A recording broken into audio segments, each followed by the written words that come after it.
What is your favorite pen and paper RPG? Yeah, probably Dungeons and Dragons, but I haven't played it for so long. Not to mention they've gone a little weird. So when I say Dungeons and Dragons, I'm mostly talking about old school. It's kind of different as an experience to what I remember from playing advanced D&D and the Blue Expert Manual. Man, I'm gonna show you. You wanna see? You wanna get some nostalgia? Dungeons and Dragons Expert. Yeah, that's it. This is what I remember, guys. This is what I remember. This is D&D to me. This. Exactly with this drawing, with the and then the warrior on horseback charging the dragon. That's epic, by the way. I remember this. I remember the red one, which was the base set. Yep. Basic rules. That's what I started with. Original Dungeons and Dragons. Then there was the expert rules, which was the blue. And then they had a green one called Companion.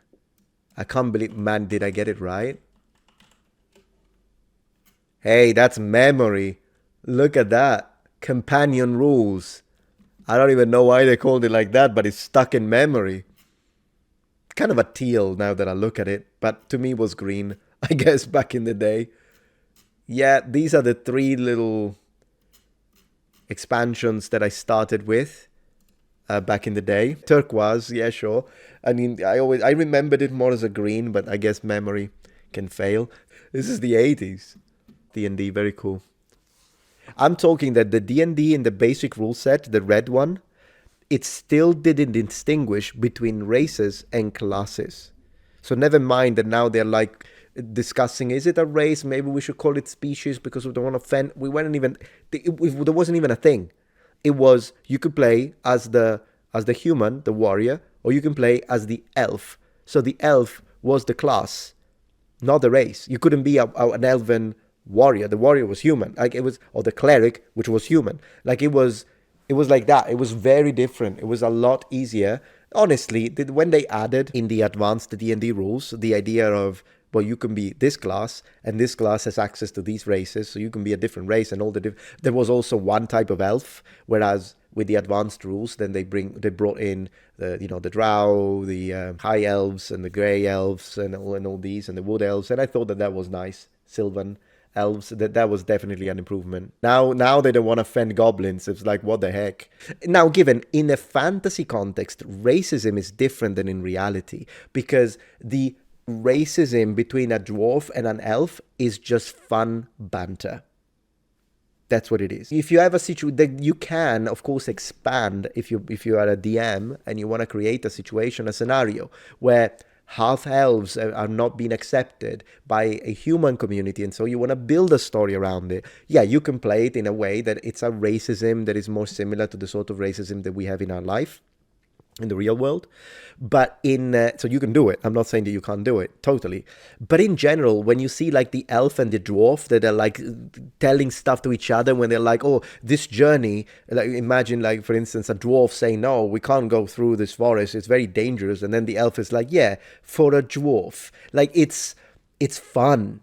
It's fun. So first, I wouldn't remove that at all because it's great. It's fantastic. It's fun banter, so it's good. And for instance, when you see like Legolas in the Lord of the Rings is similar, but then again, Legolas and then what's his name, the dwarf, you can tell that they care for each other, but they still say these things because it's like a culture. That's what an elf does, and that's what a dwarf does. What's his name? How dare you? As I say, I'm an elf supremacist. It only figures that I don't remember the name of the dwarf, but I do remember Legolas.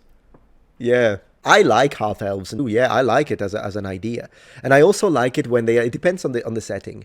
But I liked when I had sometimes some artists, you can see that they give a little bit of a visual difference, like in the sense that a half elf will have pointy ears, but they are ever so slightly pointy, whereas a full elf will have pointier ears. I liked that. Now, anime sometimes exaggerates that, and anime elves have got like ears that are super pointy and like a bit to the side. I think World of Warcraft has that kind of elves, which is record of Lord of War elves. I think they are represented in a beautiful way.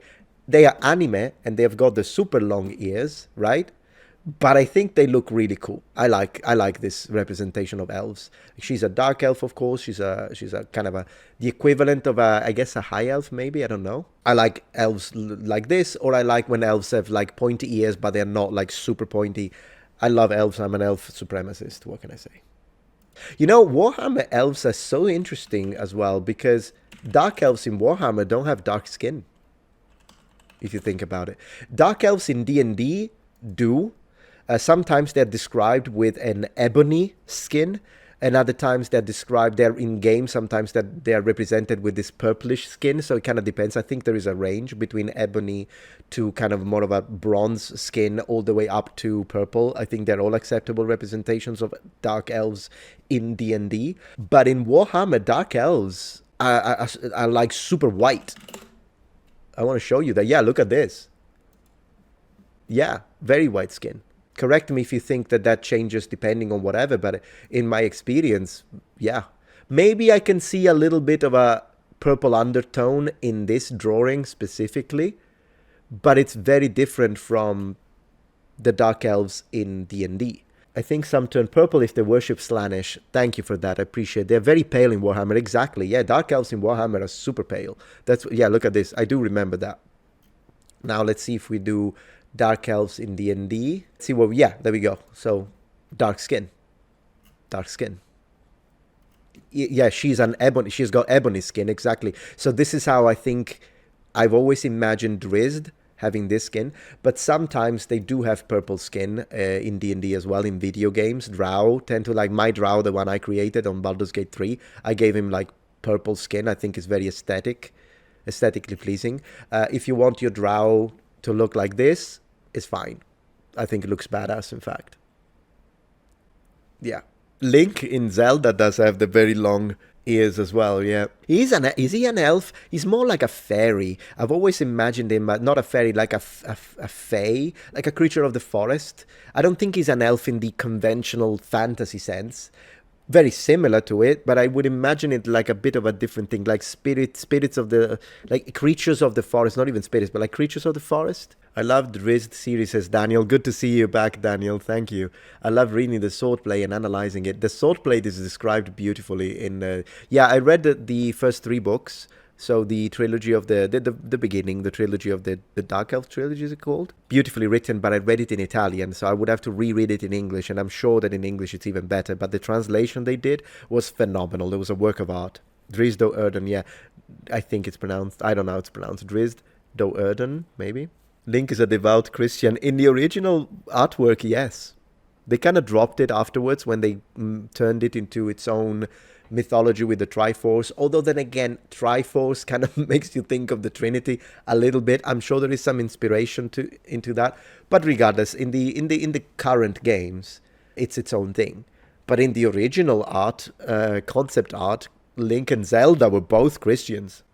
So I always say that for fun. I wanted to make a little documentary to explore that. In fact, on the gaming channel, because the first time I saw that, I saw a picture on a early Japanese magazine, and you had Link in this obviously what appeared to be Catholic church, kneeling down with his hands like this in front of the cross. I was like, holy moly, Link, one of us. I thought it was so funny, but in a good sense. Like, it's fun. Like, it's fun. It's one of those things. Yeah, in the OG game, in the OG concept art mostly. Even the shield originally had the cross, and it makes sense. I mean, I think when was Link created? 80s, right? In the 80s, the Japanese would look at anything Western, and even when I was in Japan, I remember talking to my friends. We were playing Dark Souls with my Japanese friends, and we were talking about how Dark Souls is, it's very obviously inspired into the European Middle Ages, and you have these gigantic buildings, and you do have churches with the bishop in there. It's obviously inspired on medieval Christianity. Whole series and their mythology, their lore. The lore is wonderful. But regardless, the inspiration is clearly there. They're dressed like 15th century and 16th century medieval knights. I mean, Anyways, I was talking to my friends, and my Japanese friends were still telling me Kiristokyo, which is how they say Christianity. It means teachings of Christ, Kiristokyo, whereas Bukkyo is Buddhism, teachings of Buddha. So Kiristokyo wa kakoi desu ne. So he was telling me that Kiristokyo had a kakoi image, so a cool image in their mind. Therefore, it only makes sense that if they're making a character who's already Link is a blonde guy with blue eyes, so clearly from the perspective of the Japanese, it's a Western guy in the looks, clearly, because there are no naturally blonde Japanese with blue eyes. So already is inspired. He's got a shield, he's got a sword, we've got castles. It's all inspired from the West. That's the source of inspiration. Just like sometimes we get inspired by samurai stuff, we like it, they like our stuff too.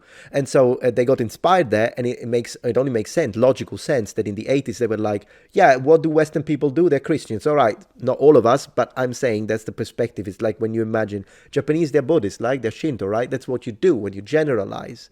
And so they did that, and they put the cross on the shield, and they put him kneeling down in front of the Catholic Church. And I thought it was hilarious. But it makes sense. It makes sense. Yeah, exactly. Both cultures often take ideas that look cool. Totally, St. Nicholas. Yeah, totally. With varying levels of social consideration. Absolutely. European Middle Ages are as exotic to the Japanese as samurai are to us. You're absolutely on point, Marados. Absolutely on point. You know how